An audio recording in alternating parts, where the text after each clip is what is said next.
Parábola do filho pródigo. Se você trouxe a sua Bíblia, é Lucas capítulo 15. Se você não trouxe, não tem problema. Vai estar aí na tela, Lucas capítulo 15.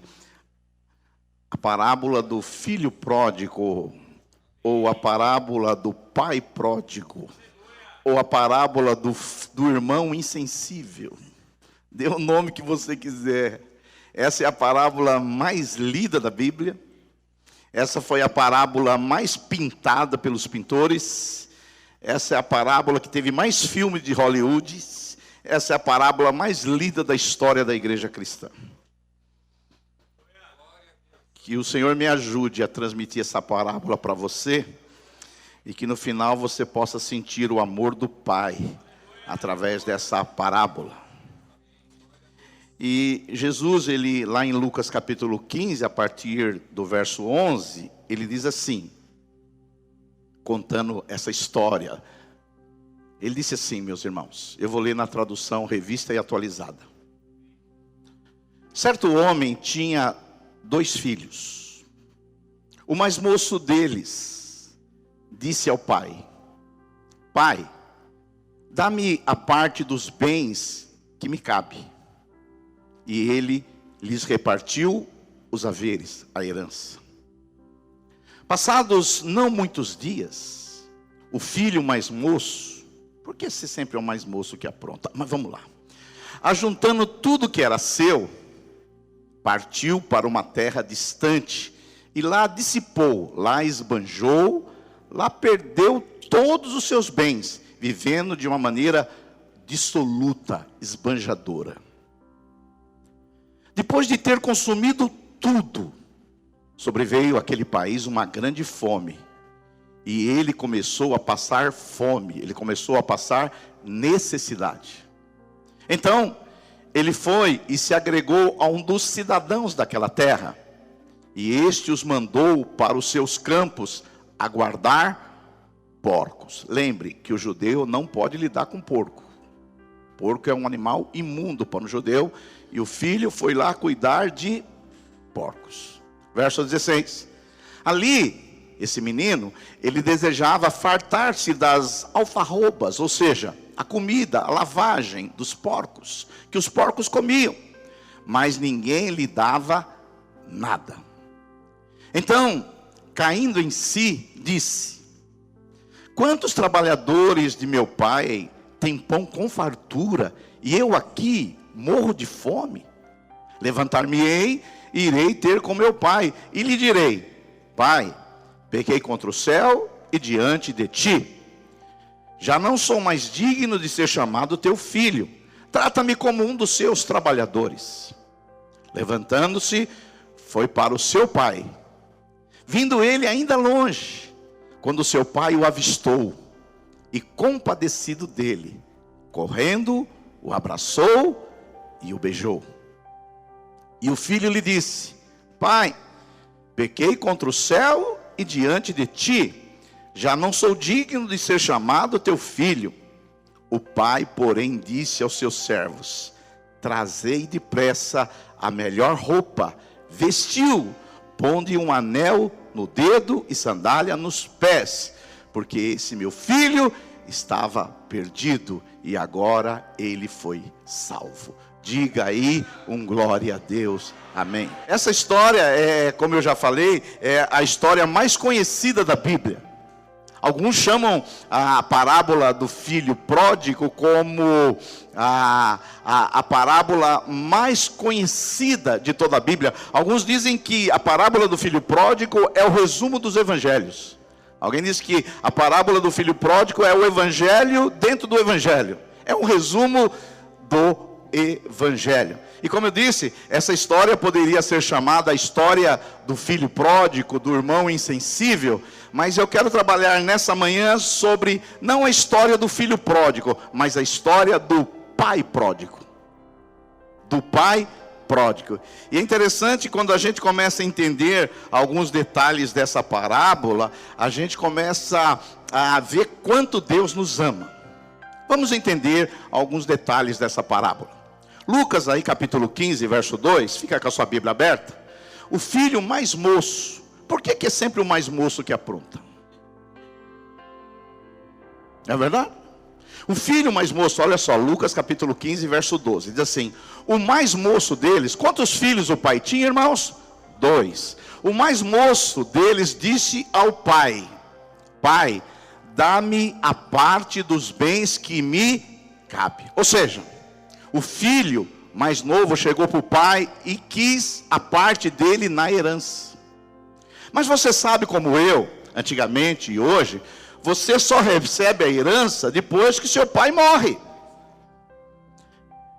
Sim ou não? Você não está torcendo aí para o seu pai morrer para você receber a herança não, né? Mas esse menino torceu.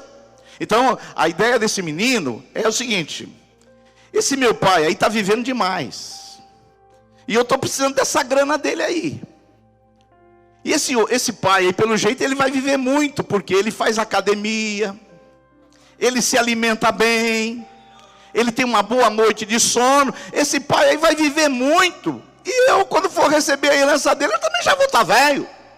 Então ele chegou para o pai e disse: pai, ó, vou dizer para você, olha, eu quero essa herança, e o senhor está demorando muito para morrer. Já que o senhor não morre, e que o senhor vai viver muito, então me antecipa e me dá a parte da herança. Ou seja, já que o senhor está demorando muito para morrer, antecipa a herança. Esse filho aqui, esse filho foi um filho muito abusado, porque ele veio pedir a herança antecipadamente. É uma coisa absurda, e dentro da cultura da época foi pior ainda. E é interessante, olha só o verso 13, irmãos, olha o verso 13, Lucas 15, 13. Aí ele recebeu a herança, olha só o 13. Passado não muitos dias, o filho mais moço, o que recebeu a herança, ajuntando tudo que era seu, inclusive a grana da herança, partiu para uma terra distante e lá dissipou todos os seus bens, vivendo de uma maneira assim, relaxadamente, esbanjamente, gastando tudo. Ele pegou o dinheiro do pai. Se ele tivesse ainda pego o dinheiro do pai, Ademir, ter aplicado numa caderneta de poupança, não, pai, eu peguei a herança e aplicado o dinheiro dele num fundo de ações. Mas não, a Bíblia diz que passado não muitos dias, ele pegou o dinheiro e foi para um lugar bem longe. E lá ele pegou o dinheiro, a herança do pai. Olha só o verso 13, se você está comigo aí. Ele pegou todo o dinheiro e dissipou, ele caiu na gandaia. Ele foi lá e gastou tudo, e viveu de uma maneira dissoluta. Ele viveu de uma maneira assim esbanjadora, de uma maneira relapsa e relaxada. Tudo que o pai levou para construir durante a vida inteira, esse menino aqui, sabe o que ele fez? Gastou. E às vezes eu fico pensando também que nós podemos ter filhos pródigos em nossas igrejas. O cara está aqui na igreja, está aqui num culto com uma carinha de santo, que nem vocês estão aí agora, mas está com uma vontade de ir para um lugar bem longe. Quero sumir. E quer pegar a grana e viver assim de uma maneira esbanjadora. Fala para o seu vizinho: não é com você que o pastor está falando não, né? Agora, o menino, ele saiu e gastou tudo, não sobrou nada. Olha agora o verso 17. Esse menino, como ele gastou tudo, ele não sobrou nada, e ele foi parar lá num chiqueiro de porco e comendo a lavagem dos porcos. E aí ele pensou, olha só o verso 17, ele caiu em si, olha o plano que ele teve, olha o verso 17. Quantos trabalhadores de meu pai têm pão com fartura, e eu aqui morro de fome. Verso 18, levantar-me-ei e irei ter com meu pai, e lhe direi: Pai, pequei contra o céu e diante de ti, já não sou digno de ser chamado seu filho, trata-me como um dos seus trabalhadores. E levantando-se foi para o pai. Esse menino era tão abusado, que ele lembrou do pai, não porque ele tinha saudade do pai, Não é que ele falou, puxa, meu pai está com saudade de mim, faz muito tempo que eu não vejo. Ele lembrou do pai, porque ele sabia que os trabalhadores do seu pai tinham muita comida. O safado desse menino, desculpe essa expressão safado, ele nem pensou num minuto num pai. E quem é pai aqui? Levanta a mão aí para mim saber quantos pais. Pô, por exemplo, ele falou, não, eu estou com saudade do meu pai. Não, mas em nenhum momento ele falou, eu vou voltar, eu tenho um plano para voltar para a casa do meu pai, porque os caras que trabalham lá com meu pai, eles têm muito mantimento, ele tem muita comida, ele não se preocupou nenhum momento com o pai, ele só voltou para casa, sabe por quê? Para dar comida, porque a barriga estava vazia. Filho, se um filho quiser voltar para minha casa só por causa da comida, mas nem um pouquinho de saudade, nem um presentinho, nada, só voltou para casa do pai por causa da comida. Agora, eu quero compartilhar com vocês aqui 5 atitudes que revelam o coração desse pai amoroso, porque você tem um pai amoroso, um pai que te ama. Com esse aleluia, eu vou repetir, você tem um pai amoroso que te ama. Essa história aqui pode ser a minha história, pode ser a sua história. Por mais que você tenha aprontado, por mais que você tenha dissipado, por mais que você tenha jogado a sua vida num chiqueiro de porcos, o pai está aqui para te receber com braços de amor. Quantos podem dar um glória a Deus, por favor? Vamos ver essas 5 atitudes de um pai amoroso. Primeiro, olha só o verso 20. Jesus disse que quando seu pai o avistou, compadecido dele, correu, o abraçou e o beijou. A primeira atitude desse pai, esse pai pródigo, esse pai amoroso, esse pai esbanjador, a Bíblia diz que o pai o avistou. Avistou. Eu não sei se você sabe, no Israel antigo, os moradores, por uma questão de segurança, principalmente essa história de um pai rico, eles viviam juntos em vilarejos. As famílias viviam juntas em vilarejos e eles tinham uma fazenda. Mas eles trabalhavam o dia todo na fazenda, mas à tarde eles vinham, por uma questão de segurança, eles moravam na cidade. E esse menino, esse filho pródigo, ele não deu prejuízo só para o pai, ele deu prejuízo para a comunidade. Isso por quê? Porque a comunidade onde ele morava dependia de quê? Da fazenda do pai. E como o filho desperdiçou parte da herança do pai, logo aquela comunidade onde o pai vivia, houve um prejuízo, ou possivelmente muitos desempregados. Muitas pessoas agora não tinham trabalho. E sabe de quem foi a responsabilidade? Do menino. Então, esse menino trouxe um prejuízo à comunidade, ao comércio da época. Mas a Bíblia Sagrada dizia que o pai o avistou. O pai o avistou. Significa que esse pai não estava lá apenas na fazenda, lá na comunidade. Esse pai, quando o seu filho foi embora, ele ficava lá no portão, esperando para que esse filho viesse de volta. Eu quero dizer para você nessa manhã, o pai está esperando que você volte para os seus braços. Quantos podem dizer a glória a Deus? O pai não é indiferente, o pai não é como um filho insensível, o pai não é refratário. O filho foi, mas se o pai o avistou quando ele estava vindo, o pai estava o esperando para que ele voltasse. É assim o pai. Talvez você foi ali, comeu as bolotas dos porcos, comeu ali a comida de chiqueiro, caiu ali na lama, mas eu quero dizer para você, o pai está esperando você, ele está esperando com os braços abertos para te receber de volta. Quantos podem dizer um glória a Deus por isso? Aleluia! Então esse pai, ele ficava todos os dias ali olhando para o horizonte. Será que é hoje que o meu filho vai voltar? E o filho não voltou. No outro dia o pai ficava olhando. Será que é hoje que ele vai voltar? O filho não voltou. Deixa eu falar para você. A história não diz, mas esse pai aqui esperou muito tempo a volta do filho.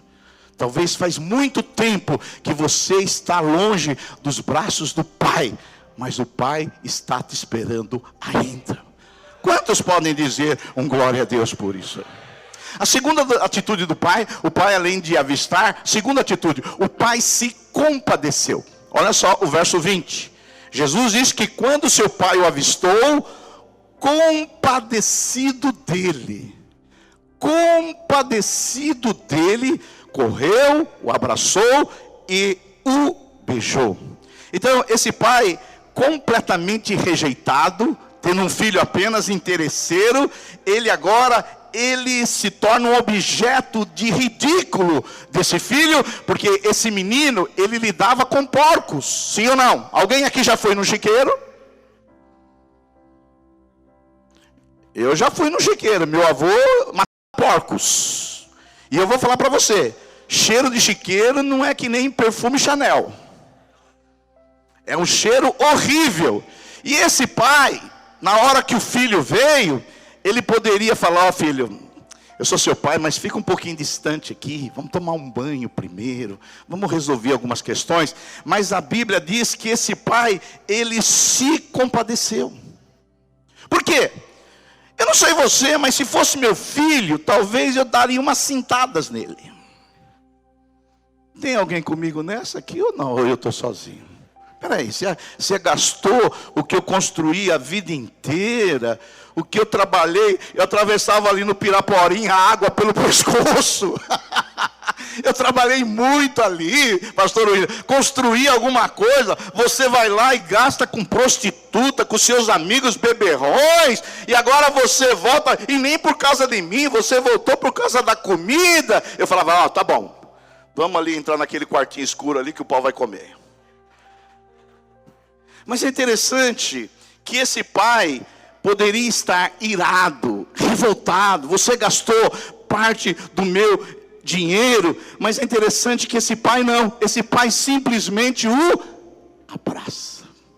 Eu quero dizer para você nessa manhã, por mais que você tenha gastado a herança do pai, por mais que você tenha entrado no chiqueiro, por mais que você tenha dissipado os bens, o pai está aqui para te abraçar. Aleluia! O pai está aqui para te abraçar. Fala aí para o seu vizinho, o pai está aqui para te abraçar. E na verdade, essa parábola, ela é conhecida como a parábola do filho pródigo, o filho esbanjador, mas ela deveria ser conhecida como a parábola do pai pródigo, o pai esbanjador de amor, o pai esbanjador de misericórdia, o pai esbanjador de graça, o pai esbanjador de paciência. Esse deveria ser o nome dessa parábola. Quantos podem dizer um glória a Deus aqui? Por que esse lado aqui está quietinho e só o de lá que dá glória a Deus? É Corinthians e Palmeiras aqui? Oh, aleluia. A terceira atitude do pai, o pai espera o menino, o pai abraça o menino, e olha só o verso 20. A parábola vai dizer que o pai correu. O pai correu. É interessante que aqui no grego, você sabe que o Novo Testamento foi escrito em grego. Há duas palavras para falar em corridas no grego. Duas palavras para falar de corrida. Uma palavra fala uma corrida lenta. É que nem alguns de vocês quando faz exercício, aquela trotezinha assim. E pensa que vai perder quilo fazendo isso aqui. Perde 100 gramas. Mas a palavra no grego aqui, quando diz que o pai correu, a palavra é que o pai correu assim, ó. O pai correu intensamente. Você sabia que na Bíblia, Jesus aqui, obviamente, ele está se referindo ao nosso Pai Celestial. Essa parábola está falando do nosso Pai Celestial. É a única vez na Bíblia que diz que o pai correu. Não tem outro lugar na Bíblia que diz que o pai correu. O único lugar da Bíblia que diz que Deus correu foi aqui. E talvez você não saiba, mas antigamente os homens não usavam calça. Os homens, eles usavam túnicas. Jesus mesmo, ele usava uma túnica. O que era uma túnica? Era um vestido, como uma mulher usa um vestido.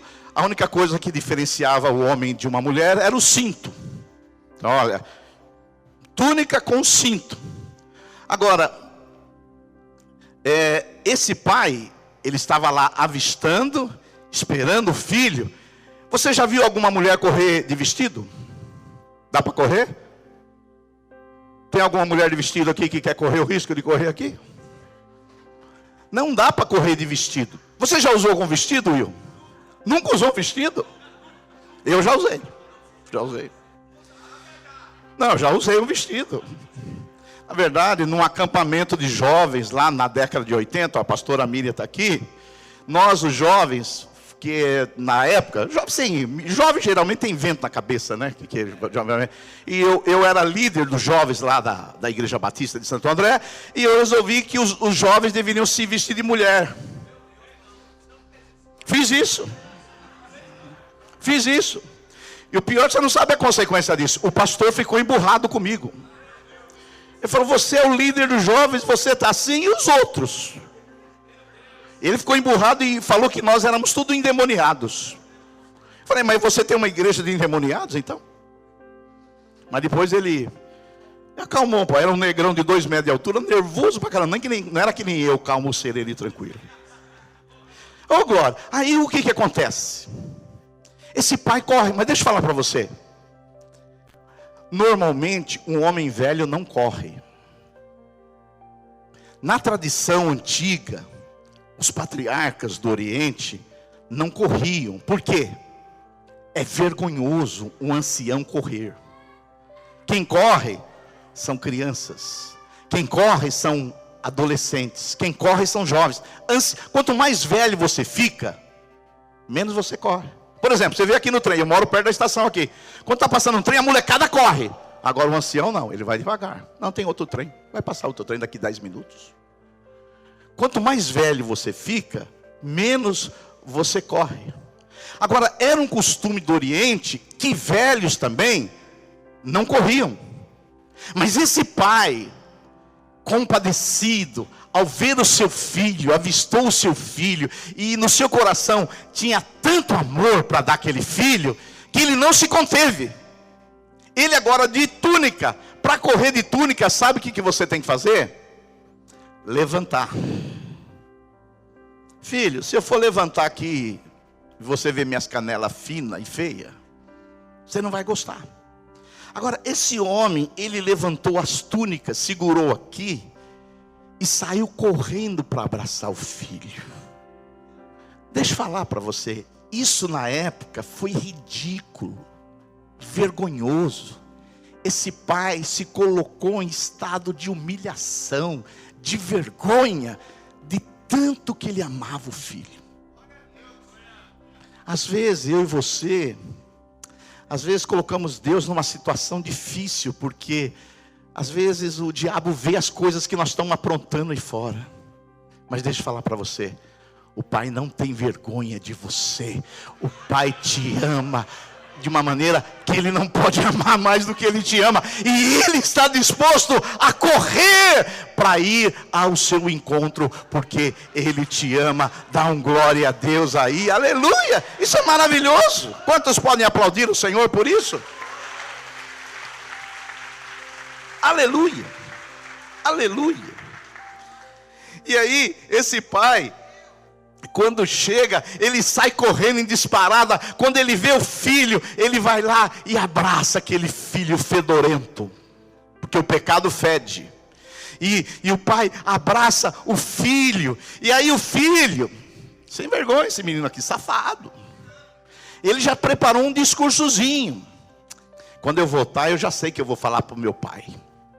Pai, pequei contra ti, pequei contra os céus, já não sou digno. Mas antes dele terminar o discursozinho fajuta dele, o pai falou, não quero saber.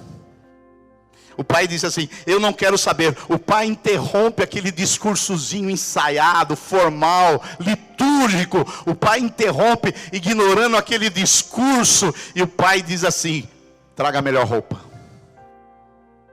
Traga a melhor roupa. Trazer a melhor roupa é o seguinte: é restaurar a sua posição, é tirar as vestes velhas e colocar vestes novas. Hoje o Pai está aqui para tirar a sua roupa do pecado, da sujeira, e te restaurar a sua posição de filho. Quantos aí podem dar um glória a Deus? O Pai não ficou ali esperando, não, agora você vai ter que rezar 10 Pai Nosso, você vai ter que rezar 10 Ave Maria, você vai ter que agora passar pela disciplina. Não, o Pai vai ali, interrompe e fala: você é meu filho, digam glória a Deus. Quarta atitude do Pai: o Pai abraça. Põe aquela foto abraçando. A quarta coisa que o Pai faz, o Pai, ele abraça. Eu não sei se você sabe do poder terapêutico do abraço.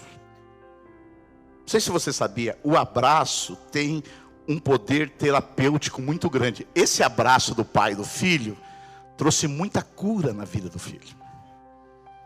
Tem pessoas que são doentes emocionalmente falando porque não são abraçadas.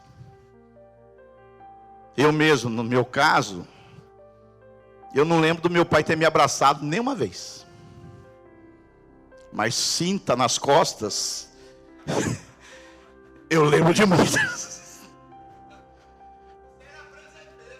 Era para perguntar para demais. Mas veja bem, mas o meu pai podia dar uma cintada, mas depois dar um abraço, né? Porque o abraço, ele tem um poder terapêutico. Eu não sei se você já ouviu falar dessa história. Tem um famoso psicólogo chamado René Spitz. E ele começou a fazer algumas observações sobre o abraço.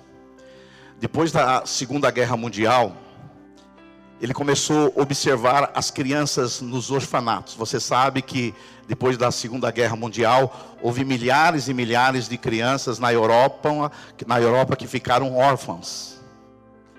E eles tinham dinheiro para alimentar as crianças.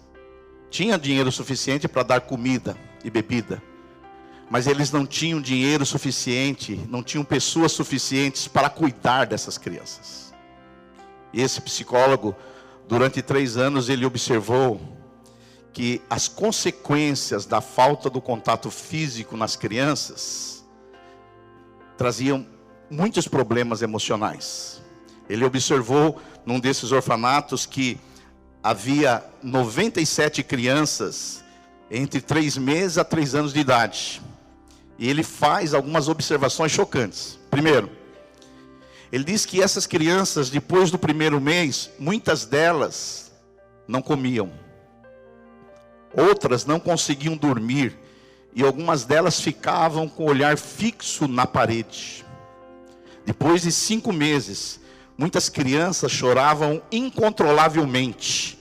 E quando alguém tentava pegá-las no colo, elas gritavam de medo. E infelizmente, no final de 1 ano, 1/3 daquelas crianças haviam morrido. Elas não morreram por falta de comida ou bebida, mas elas morreram porque elas não tinham afeto. Elas não tinham abraço. Essa história é muito triste, mas ela mostra a necessidade que nós temos do afeto, do abraço, do carinho. Essa não é uma necessidade apenas natural, mas essa é uma necessidade espiritual. Por isso que hoje o pai corre em direção aos seus filhos para poder abraçar. Por isso, eu recomendo que às vezes é necessário que alguns líderes abracem seus discípulos. Algumas mulheres abracem outras mulheres. Lá no nosso encontro está acontecendo um monte de cura. Muita cura interior está acontecendo lá nesse encontro. Eles vão estar aqui no culto da noite. E eu vou pregar no culto da noite também. Mas vocês não sabem o poder que tem quando você abraça uma pessoa. Eu estive pregando agora recentemente numa cidade de Rondônia chamada Vilhena. Eu estava pregando lá, estava eu e o pastor Anatoly. E ele só pimba, pimba.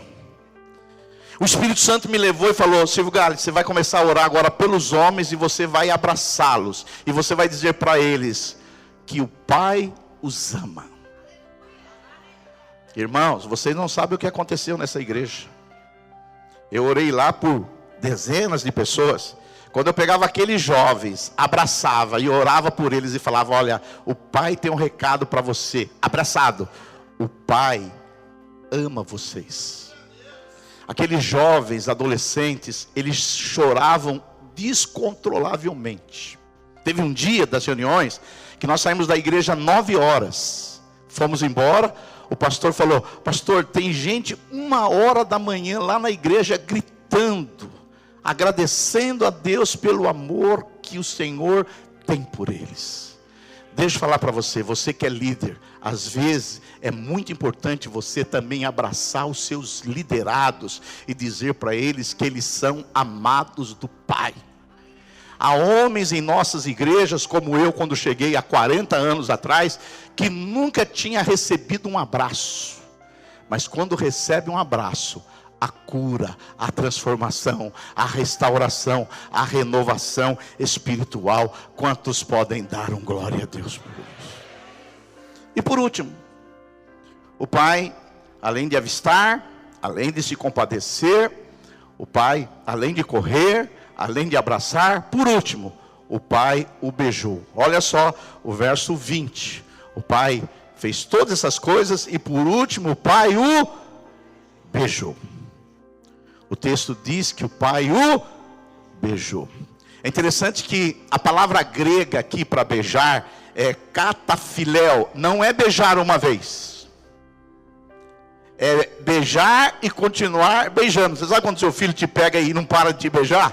É mais ou menos isso. Ou quando um pai pega um filho, uma filha e beija. É quando ele pega você ali. Meus filhos faziam isso quando eu era pequenininho. Mas agora ficaram grandes e agora não querem saber de beijo mais. É quando beija você e não te solta.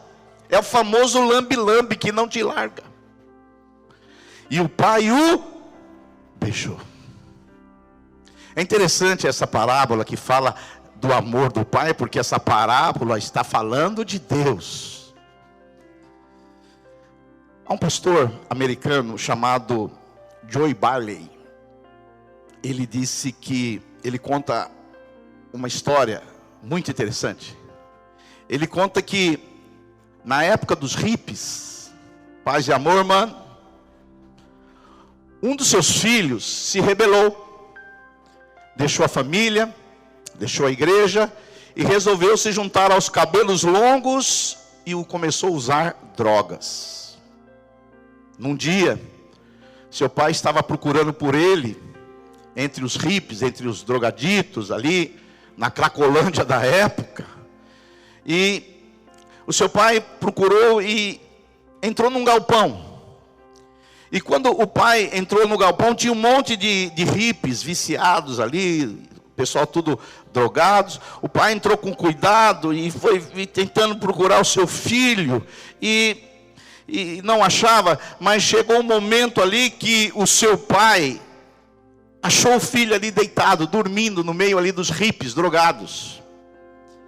E o pai, pastor, foi lá e beijou o menino. Mas o menino ficou ali como se estivesse dormindo. Depois de muito tempo, esse menino voltou para a igreja. E o pai disse: conta o seu testemunho, filho. Como é que você resolveu voltar para o Pai, para a igreja do Senhor? E o filho contou testemunho: pai, eu vi muitas pregações, mas nenhuma fez eu voltar. Mas o senhor não sabe. Aquele dia que o senhor entrou no galpão, que o senhor pensou que eu estava dormindo, eu não estava dormindo, eu vi que era o Senhor. E eu vi quando o Senhor me beijou, no meio daqueles hippies, no meio daquelas pessoas. E eu fiquei pensando naquele instante: se o meu pai terreno pode me amar tanto assim, imagine o meu pai celestial. Oh, aleluia! Porque os efeitos do abraço e do beijo corta todo o veneno do diabo. O abraço do pai tira o cheiro do pecado, da lavagem, e coloca o bom perfume de Cristo. No braço do pai nós somos curados, no braço do pai nós somos restaurados. Que pai é esse que nós temos? E eu quero dizer para você aqui nessa manhã, o pai está aqui. E alguns de vocês, ele está esperando, ele está ali na espera. Será que é hoje que meu filho vai voltar? Será que é amanhã? Mas enquanto meu filho não voltar, eu vou ficar olhando para o horizonte, porque eu tenho certeza que um dia esse menino vai voltar. Mas o pai não só ficou avistando. O pai, quando viu o filho aparecer ali no horizonte, ele não foi ali irado, revoltado, amargurado, indignado. Ele foi correndo, mas com um coração compadecido, um coração de misericórdia, um coração de queria receber o seu filho de volta. Esse pai não apenas o recebeu e o abraçou, o seu pai pediu para que trouxesse roupas novas, significando o seguinte: você agora sai do cheiro do pecado e você restaura a sua posição de filho. Você é meu filho, você nunca deixou de ser meu filho. Ainda que você tenha comido as bolotas dos porcos, você é meu filho. E ele abraça e ele beija. E hoje esse pai está aqui. Esse pai está aqui para te receber.